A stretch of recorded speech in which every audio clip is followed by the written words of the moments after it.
Go ahead. All right, well, welcome to the HWA's panel Foundations of Fear. Thank you all for coming out. I am Michael Allen Rhodes. I'll be your moderator today. With us, we have, starting on my immediate right, John Everson. Hi. There he is. Shawnna Deresch. Cynthia Pelayo. Rocky Colavito. What's up? And Scott Kenemore. You gonna say something, Scott? There you go. Awesome. All right, well, our panel today, we're going to discuss the foundations of fear. And when that was proposed, I got to thinking about the foundations of fear being sort of why we do what we do and where that came from. So I thought we'd start with the big question, which I know writers love these questions, but why do you write horror?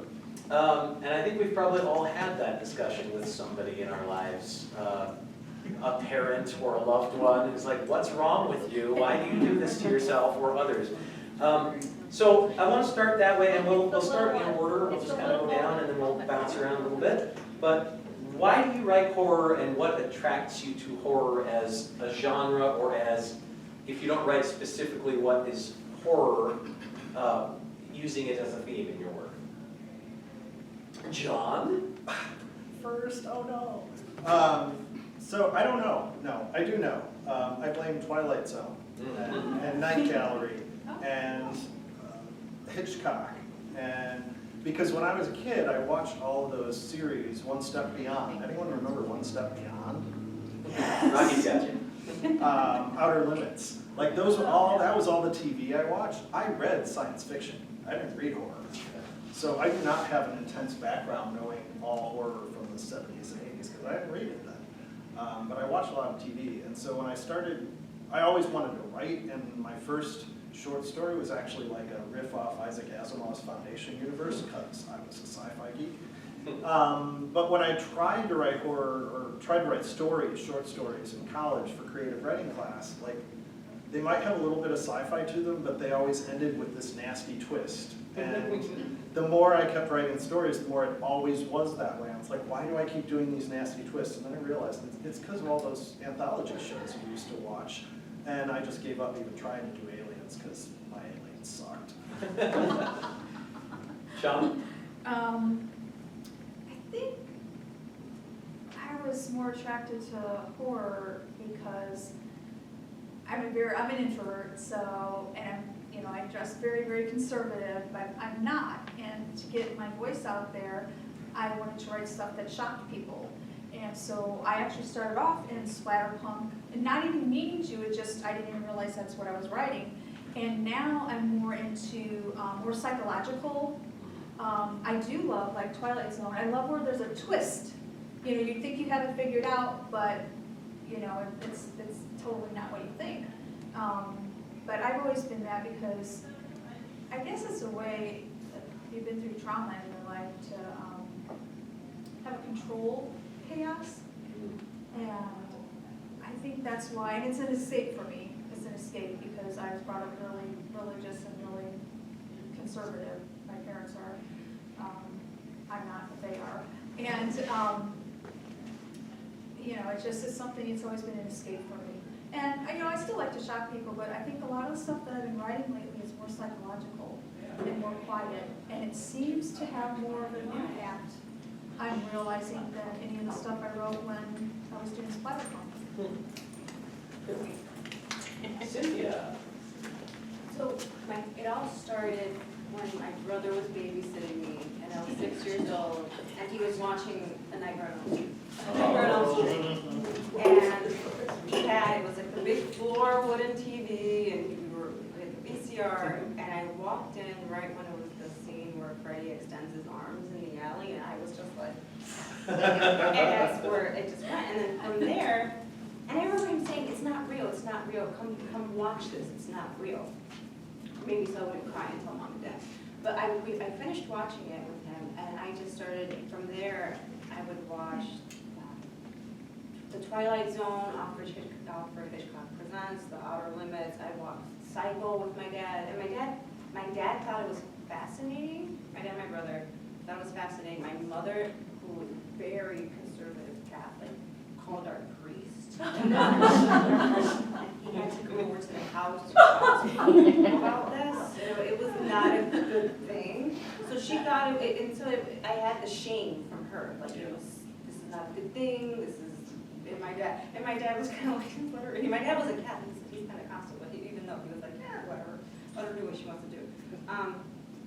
And the first short story I ever wrote was just, I rewrote, do you remember Tales from the Dark Side, the movie, the section, The Vow? Or was it, I was talking the wrong movie? That's one about the gargoyle? Yes, the gargoyles. Yeah. So I wound up just rewriting that story like in 6th grade, and I submitted it, and I got a B on it. And bring it to today, where John Harrison, who directed that episode, he's now with my agent. Oh. And my agent found out that that's how I started writing horror, and he called me one day, and he's like, hey, Stina, I have John Harrison on the phone who wants to talk to you. And it was like a full circle moment. So I don't know, so why I write horror, because I started with my brother, and that was the first story I wrote, was The Vow, and bring it to today, that I got to talk to the person that got me into writing horror. That's awesome.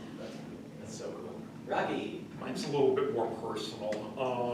My young life was spent being scared a good bunch of the time. I was incredibly bullied when I was a child, and I was not permitted to defend myself because my father was living in abject fear of me hurting somebody and being sued. So basically, I was afraid to go to school. I would concoct, various types of stomach ailments and phantom sicknesses. So that's really that's me until I was around 12 and we moved. And I escaped into books, which, being a boy, my father didn't really like either because I was supposed to be out playing football. And the stuff that I escaped to, this may surprise some of you, I learned most about horror from reading my mother's copy of Edith Hamilton's book on mythology.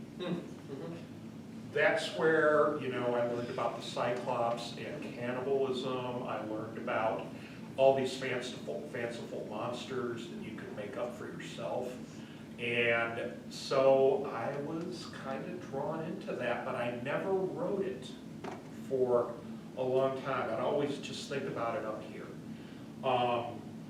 What kickstarted it was I got into a turf war with somebody where I work over a class, and my department head came to me and said, do you want to take a stab at doing perspectives in the creative arts?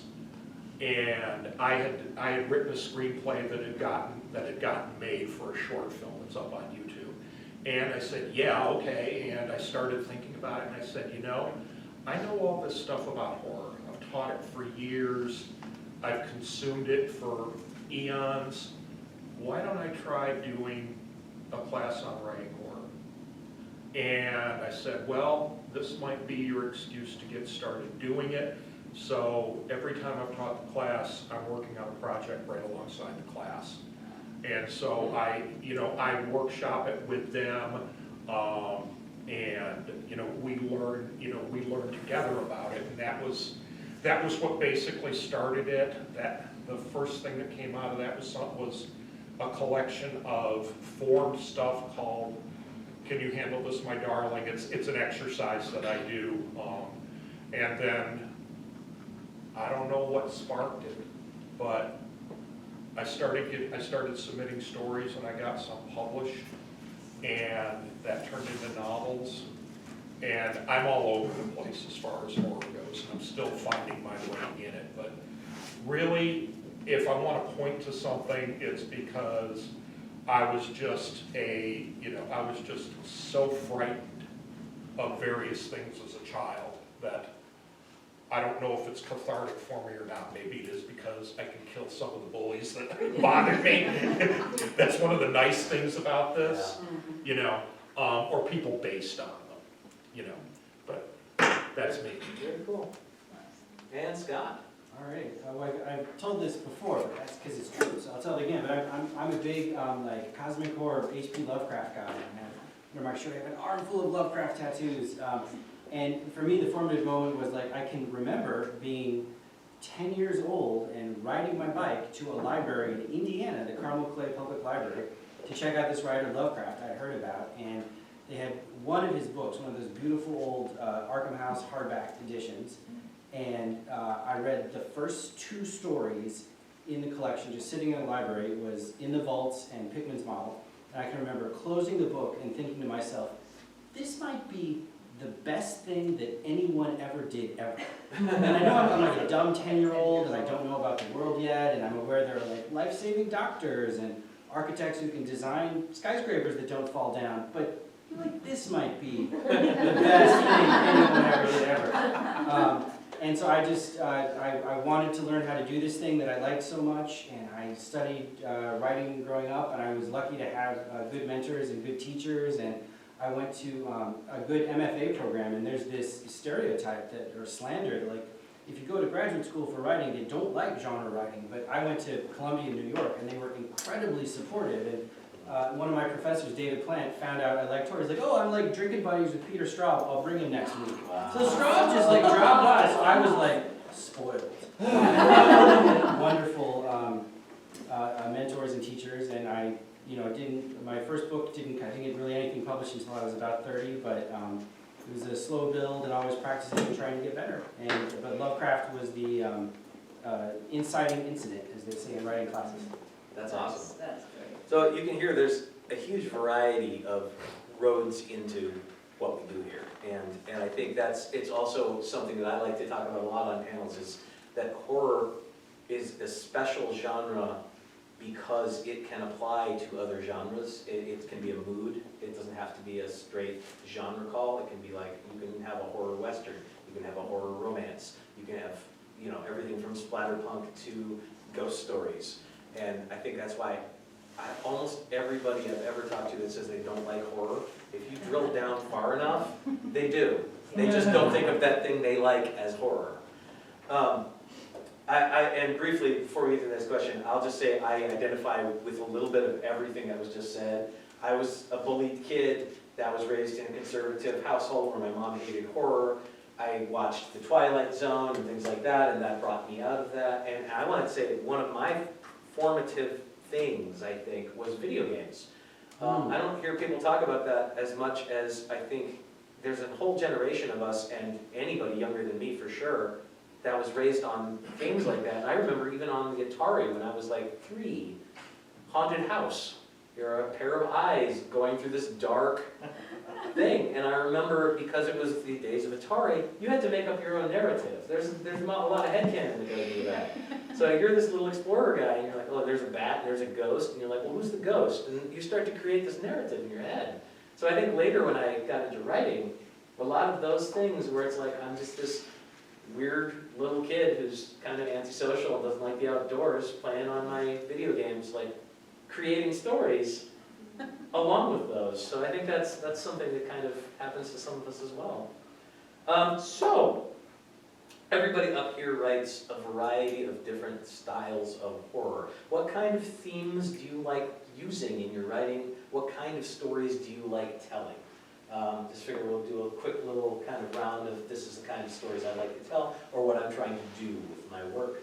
And let's start at the other end this time. Let's start with Scott. Sure. Well, I always think I like, and it sort of goes to cosmic horror, but you can do it in any kind of horror, like stories where people realize that they are really, really wrong about something important, where they really, really thought this bunker is totally zombie-proof. There's no way that a zombie who's just like a skull and some spinal cord could like get through the ceiling ducts and drop down. Like, I'm very, very sick, and oh no, I'm wrong. And trying to conjure that feeling of like, oh, what am I wrong about? What am I not seeing?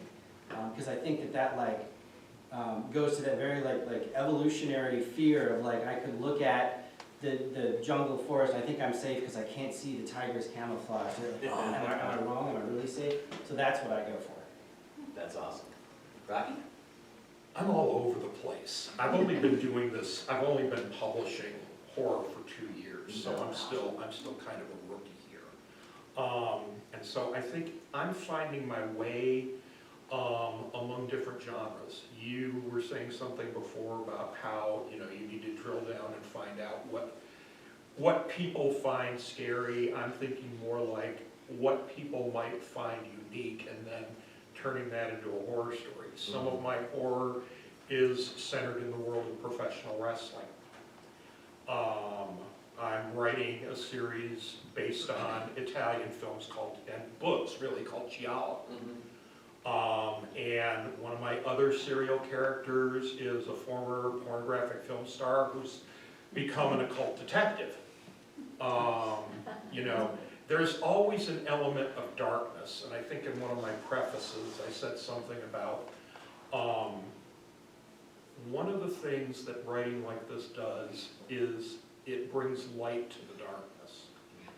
And while you may not like what you see when the light pierces the darkness, it is in some ways helpful because now you know what it looks like. And you can start to process it. All right, that's one of the biggest tropes from just about any type of horror is defining it. Because once you define it, you can maybe find a way to deal with it. All right. Very cool. Cynthia. My earlier works dealt with Latino culture, but the more that I progressed, I think my earlier works are more pulpy and they explored Latino folklore. I mean, my book coming out in March, the main characters are like Norwegian, Lithuanian, and Irish, and it deals with like migration from Europe to Chicago. So the themes or the backgrounds of people that I cover has really ranged. In terms of what I know I like Dashiell Hammett, and I know I love Raymond Chandler, and I know I love Ray Bradbury, and I know I love Shirley Jackson, and then Emily Dickinson, and then fairy tales. And I remember just thinking, I like all these things, I'm just gonna mush them all together. And I think that's what my books are. And so I always just kind of say, I write fairy tales, and I love Chicago. So everything is like pretty Chicago specific. And so I know a lot of people like that have maybe read Lotteria would think, okay, well, Shoemaker's Magician deals with Charlie Chaplin. How do you get from, Latino folklore to heavy, background in silent film history? And so I think what I'm exploring is very different, but ultimately it's still aspects of like history and mourning and how do we come to terms with bad things that have happened in the past. Very cool. Shawnna? I like to write about, because like I said, I was brought up really religiously. I like demonic and possession. A lot of the stories that I've been writing have started out with cute little kids or a cute little creature who end up not being so cute after all. The stories that I really liked that I would love to be able to write, like is Shirley Jackson. I know in high school we had to read The Lottery. That is one of my most favorite short stories because you're not sure what's going, you see it and it's just a normal life, but something underlying is creepy and you just don't know what it is. And that's what is just, I think that's why I'm moving into more of the psychological horror and things like that. But the other short story that I love is The Red Dress. Oh yeah, that's one of my favorites. Yeah. Yeah, because there's like a twist. And I love that, where you think you know it, but you really don't. But that's what I like writing about. It's mostly about, I guess, maybe religious horror. I mean, it's still going, I'm still kind of exploring different subgenres of it. But those are the ones that started me really writing, was that, those. Cool. John? I think we need to have a subgroup about overly religious right moms who are completely subverting the rest of your life. We've got a whole group here. I did midnight masses. Raise your hands if that's what you're doing. You have to include fathers in there. That's fair. No, and I think because of that, I wrote really extreme things and really almost everything I've done has been supernatural. A lot of demons, a lot of over-the-top stuff. But for me, I think I do a lot of supernatural, but I also always have sex scenes in it. So I've gotten a lot of erotic horror accolades because of that. I don't know that they're particularly sexy all the time, but there is almost always sex in my stories. And I think that's because you were asking sort of about what do you try to get out of your writing. I think when you're in that intimate moment, you're most open to something terrible happening, right? You completely have opened yourself, you're completely vulnerable. And that to me is the intersection of sex and horror, and that's why I do it a lot, because I think it's really interesting to explore that. So a lot of supernatural, a lot of demons, but also a lot of things happening there. So the possession comes into it. Yeah. That's awesome. One of the things, I wrote down a couple of notes while you guys were talking, so there's some really good stuff to spin off of here. But you talked about the intersection of sex and horror, and I think about where my background comes from as far as the type of themes that we're talking about, that we use in our writing and stuff. I'm a comedy guy. I come from a performance background. And I think the reason that I always loved comedy, or comic acting specifically, is because you get an instant reaction from people that isn't something that they process. They don't pre-process. It's a visceral reaction. Horror and sex and comedy share that no other genre really does. In horror, you have a visceral reaction. You have an immediate gasp, or you have your sweat, or the hair on your neck stands up. Sex, obviously a visceral reaction. Comedy, same thing. If you have a genuine laugh, you don't pre-process that. You just have that reaction. And I think that's one of the things that attracted me to horror, coming from a comedy place, is they have the same hit you in the gut thing that happens. They're really lizard brain oriented reactions, and I love that. And when you're writing, if you can manipulate that part of a person's psyche, that's an awesome feeling of power. If you can get someone to have that kind of reaction, when they get goosebumps or when they laugh out loud on the subway, that's power. That's an incredible power that we have as creative humans. And I think that's just fascinating. Right? Well, I mean, there's a hair's breadth between horror and comedy anyway, because they both revolve around incongruity. Yep. All right. The whole idea behind comedy is something isn't quite right and you just point it out. And then with horror, something isn't quite right, you point it out, and you also point out how it hurts somebody. Yeah. It's only funny until somebody gets hurt. It's only funny if it's not me. Yes, that's true. And I can think of certain people that I have gotten a whole lot of chuckles over. Sure, yeah, absolutely. But they're natural siblings in this discussion. And of course, that's also one of the reasons that it's very, very challenging to write comic horror.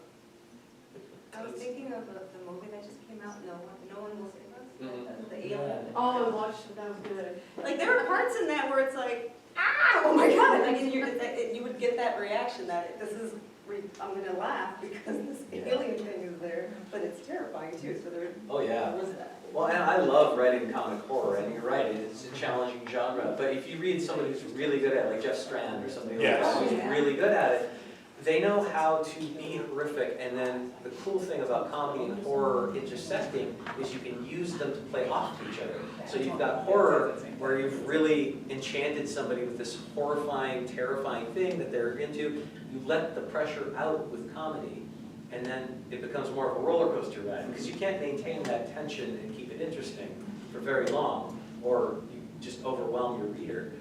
You let a little bit of comedy in, it lets the steam out, gives it a little bit of room to spread, and then you can go right back to the horror. Or vice versa, a sudden horrific moment. I mean, that's what the jump scare is based off of, right? Like, oh, it was just a cat. Oh God, the monster's actually there. So yeah, and then the other thing I want to say too is Rocky had said something about using horror to process, and That leads nicely into my next question, which is, do you have to mentally prepare, or do you find yourself in a different headspace when you're writing a particularly horrific scene? And I think there is something that I've heard commonly when I've talked to other horror writers.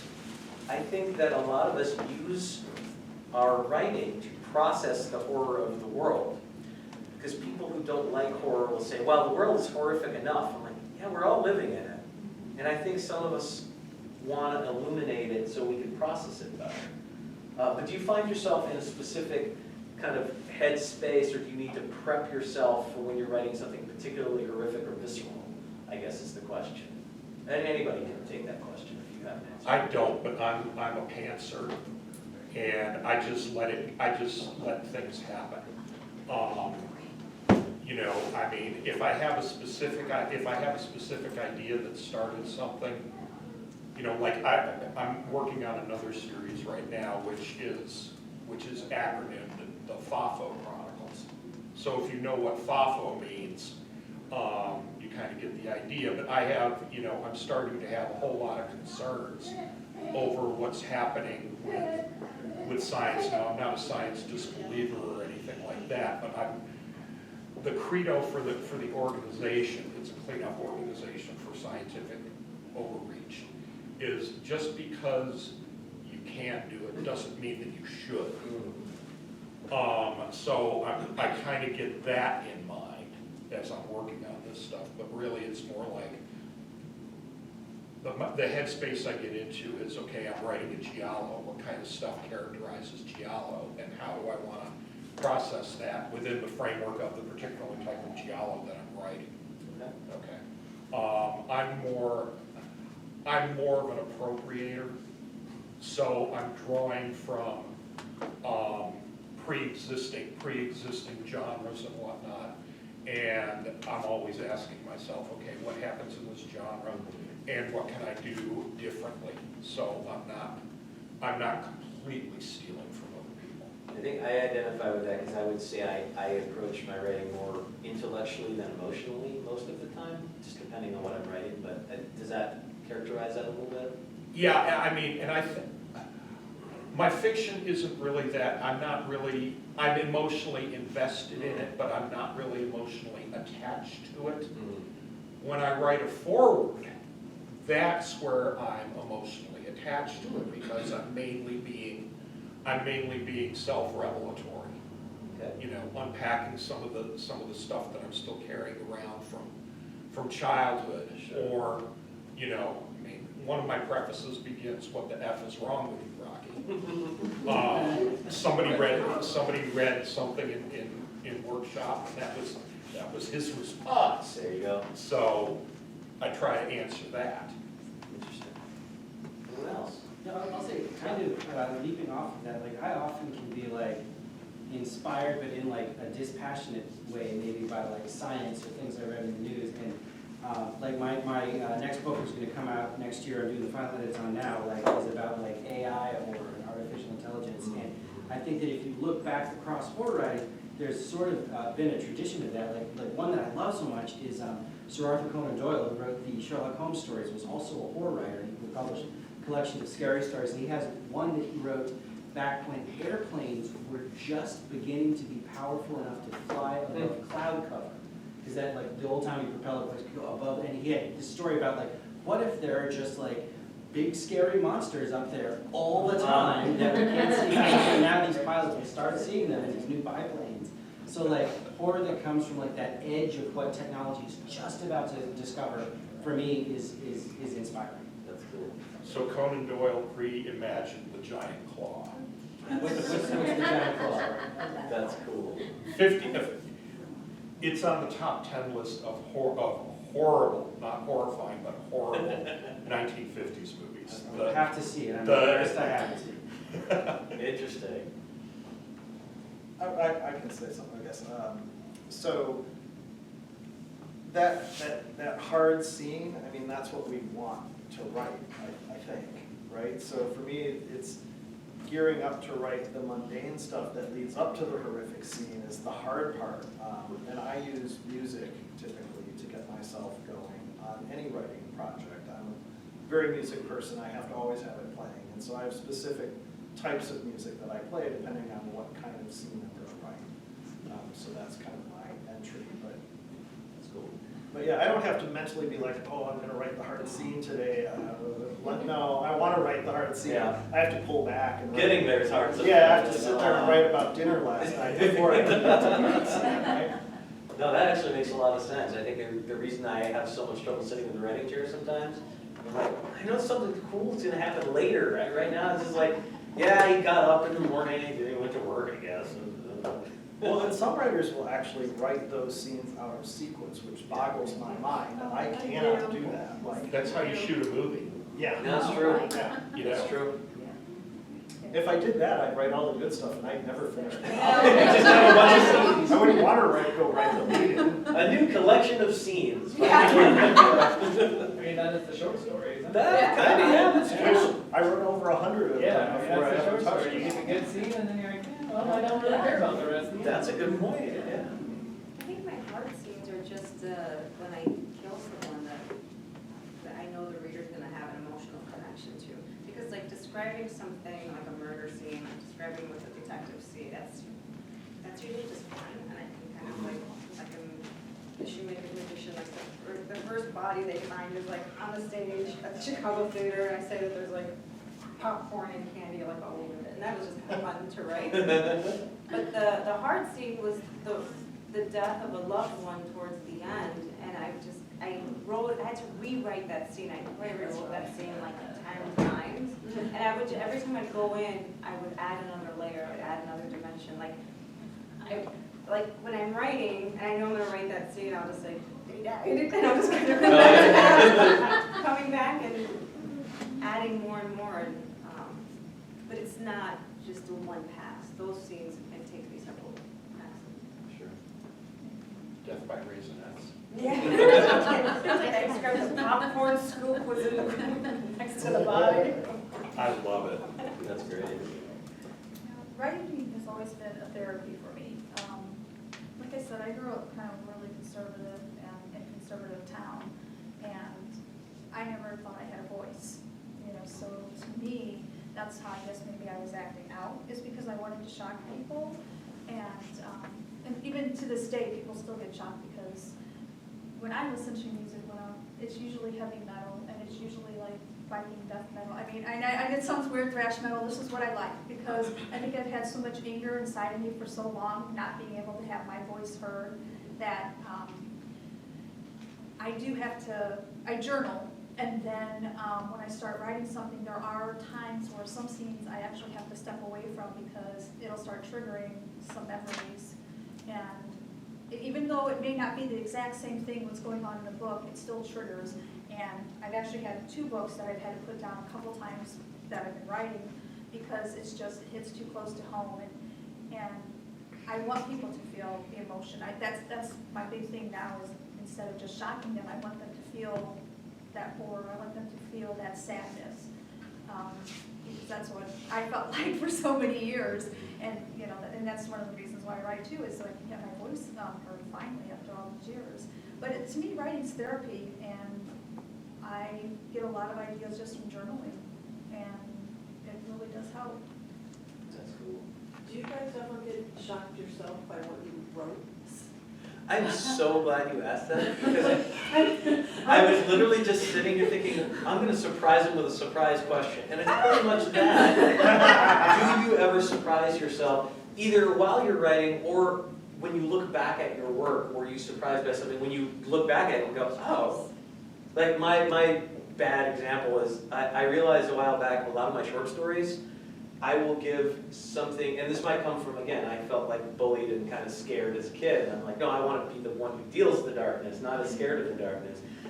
A lot of times, children or animals get the secret power in my stories, whether they're an antagonist or a protagonist or whatever. It's like, oh, the bad guy's going to win, and oh, never mind, that little girl just tore out his throat. Like I realized over time, thematically, I'm like, oh, I love to give some real badass power to something that nobody expects it from. Like, oh, that cat, that's a cool cat. Oh my God, that cat trapped that guy in the garage and just ate his tire off his car or whatever, you know, I was like, so, I don't know, that's something I've noticed about my work looking back, that surprised me.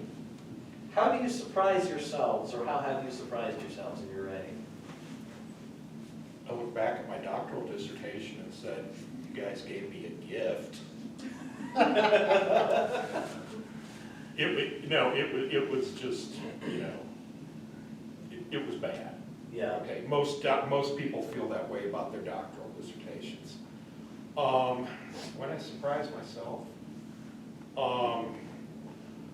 I'm still getting to the point where I like the stuff that I do, but every once in a while, I'll look at something and get a little bit of a flash of arrogance, and I'm like, okay, that works.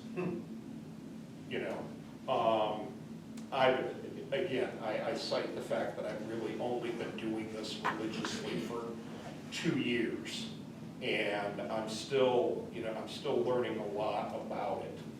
But when I start seeing some stuff that I'm like, okay, and I can say, yeah, I'm really proud that I wrote that. That's where the surprises come. I love that answer. I'm a self-deprecating artist from the core, with tons of imposter syndrome. So every time I look back at something and go, oh, I did okay. Like, that's a huge victory. Yeah. I actually kind of like that. Like, whoa, I wrote that? Oh my God. And I mean, it's not like, I'm not going to speak for you, but I'm not living for reviews. But when you get the reviews, that's kind of, when you get nice reviews of your work, that's also very affirming. But you can always find the bad review to totally. Oh, yeah. All the good stuff. It only takes one, too. One bad review can kill 20 good stuff. Those are the happy surprises, okay? Writing is one of the toughest things to do because you want the affirmation, but you cannot presume the affirmation, all right? And so I think it starts with just doing it for yourself. And then when you start finding the people who are going to affirm it for any number of reasons, that's the happy surprise. Because then that's where you say, okay, someone can identify with what I am trying to say in this. Absolutely. So that's where for me the surprises come in. That's beautifully said. I often think when somebody buys one of my books and then comes back to buy a different one or something even more, and it's like, wow, somebody paid money for something that came out of my brain. That's a wild existence that we live. Like, wow.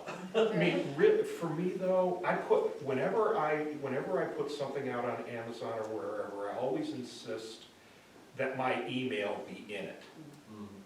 I'm interested in the dialogue. I mean, not many people have taken me up on it, but someone getting back to me and saying, and I make sure when I put it, it's like, however this hit you, I'd like to talk.